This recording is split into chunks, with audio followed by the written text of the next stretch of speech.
Welcome to Motown, the city that put the country on wheels, and home to Wayne State University, where students come from all over the world. Many foreign students come here on academic or athletic scholarships. Besides the language, many students find a lot of problems when they arrive here. Even though the culture might be similar, there's still a barrier they have to cross. Today, some of these foreign students will tell us the difficulties of adjusting to the American lifestyle. Be a movie star now. Be nice. Eu não consigo! I hate English. Get into an argument, David and I, for something I knew we would. That had to happen. We party hard. We sing, but we party too. So the typical day between here and Serbia, here, you're required to do a lot of things, sometimes extracurricular activities. You are required to do a lot of volunteering. You are required to work as well. Whereas in Serbia, you would actually just play tennis and go to school. And in your free time, you just hang out with your friends. Well, a common day of my life, or a regular day here at Wayne State, would be that usually I wake up really early, 5:30 in the morning, to go to morning practice. And I mean, it's really rough because back in Sweden, I usually didn't practice in the morning that early. So Monday, Wednesday, Friday, we would do dry lands before swim practice, and Tuesday, Thursdays we would have weightlifting right after swim practice. So weeks are really rough, and I mean, there's a lot to do all the time. Because usually after swim practice, I would get out at probably 6 o'clock if I was lifting on Thursday. I would have to go to class right away because usually I take night classes because during the day, I mean, you want to have time to prepare for practice and everything. So I would have a night class that would run sometimes until 9:30 at night, and after that you're just exhausted. You want to get back here. Usually you have to study. It's hard though because it's so late and you have to get up for morning practice the day after.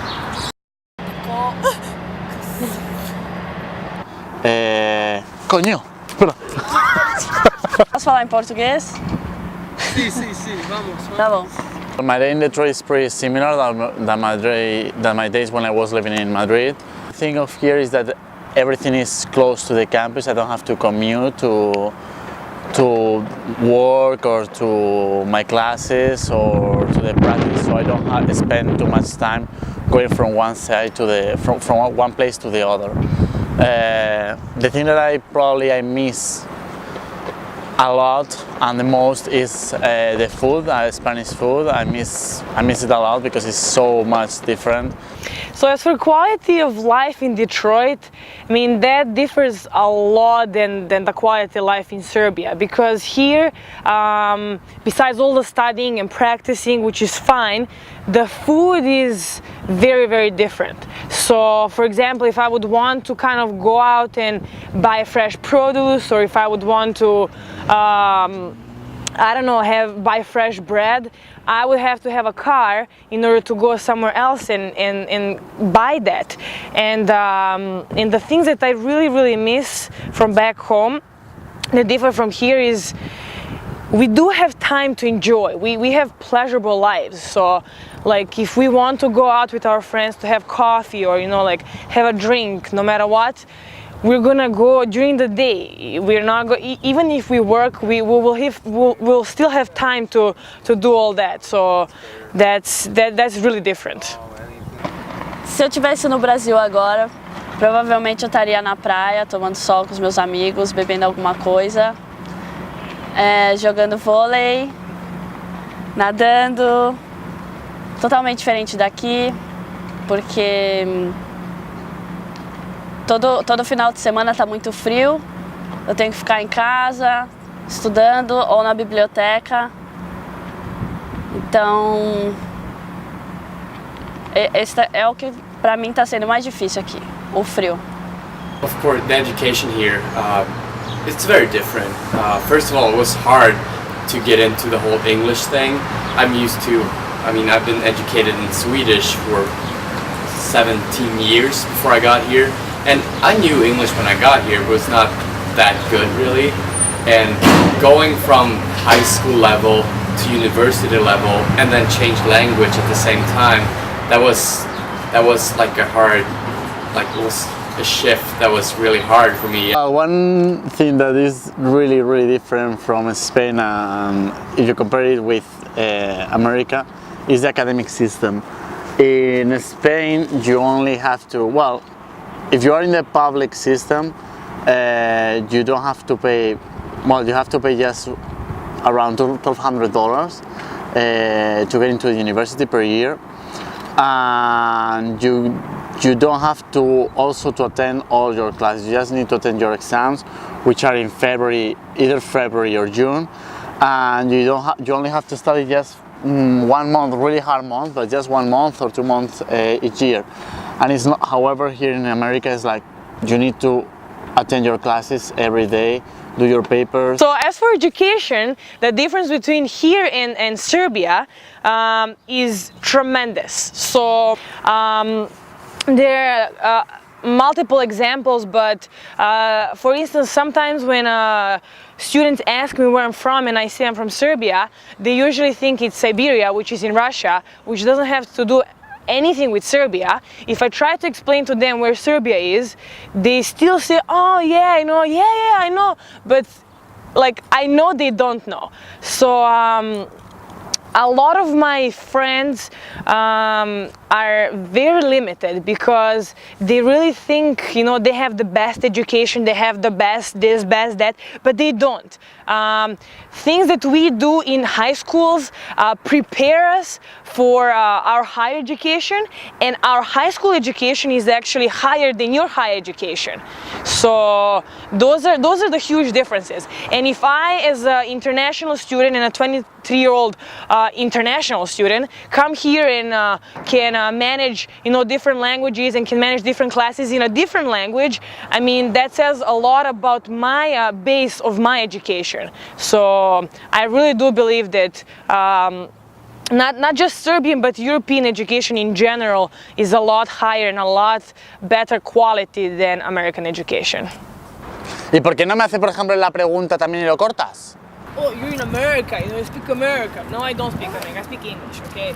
Bom, a diferença entre as pessoas no Brasil e aqui nos Estados Unidos, eu acho que no Brasil elas são mais... elas ajudam mais, são mais receptivas. Quando eu cheguei aqui, como eu não sei falar inglês, muita gente não tem muita paciência, então não tentam fazer com que eu entenda ou tentar falar de novo, não, eles simplesmente desistem do que eu tô tentando explicar. As for my friends here in Detroit, United States in general, I have to say that I don't have that many American friends. All my really, really close friends are actually international kids. If they came from different countries and stayed here for 5, 10, 15 years, or if they just came here to study, they're my close friends. Maybe I can pinpoint 2 American friends that I can sometimes call, maybe if I need something. Usually that's not the case because for some reason I can't click with American kids. Well, this is my only friend here, Austin.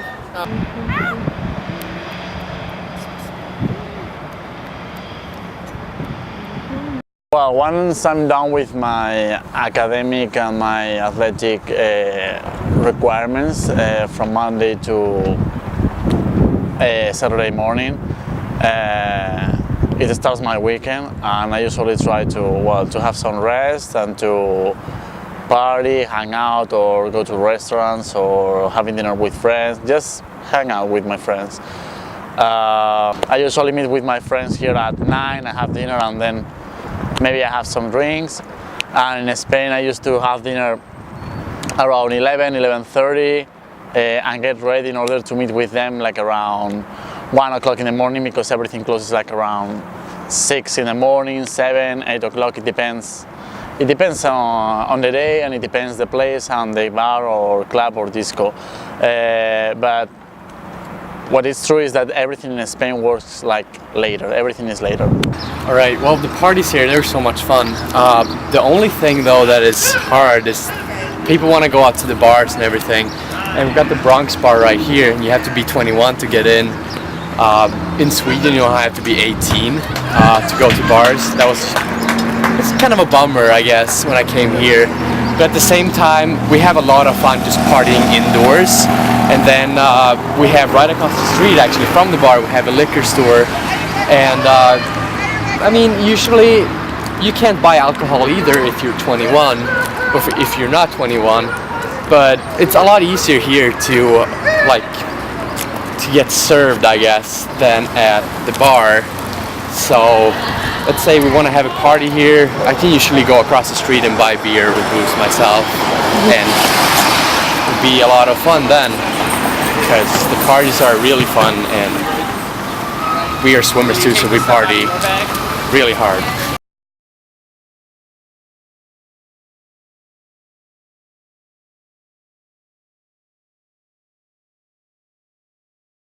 To do and catch up during the week.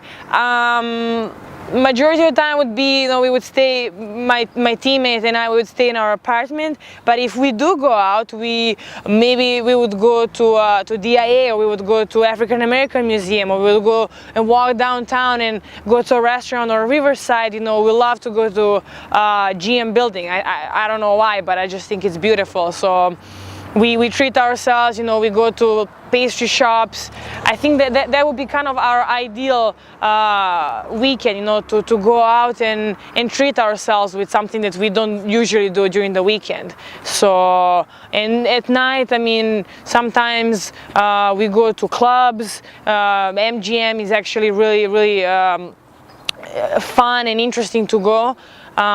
Sometimes we kind of get invitation from other friends and go to bars, but that's pretty much it. There's nothing super exciting besides MGM and a couple of bars in Detroit. So I think that would be our typical weekend.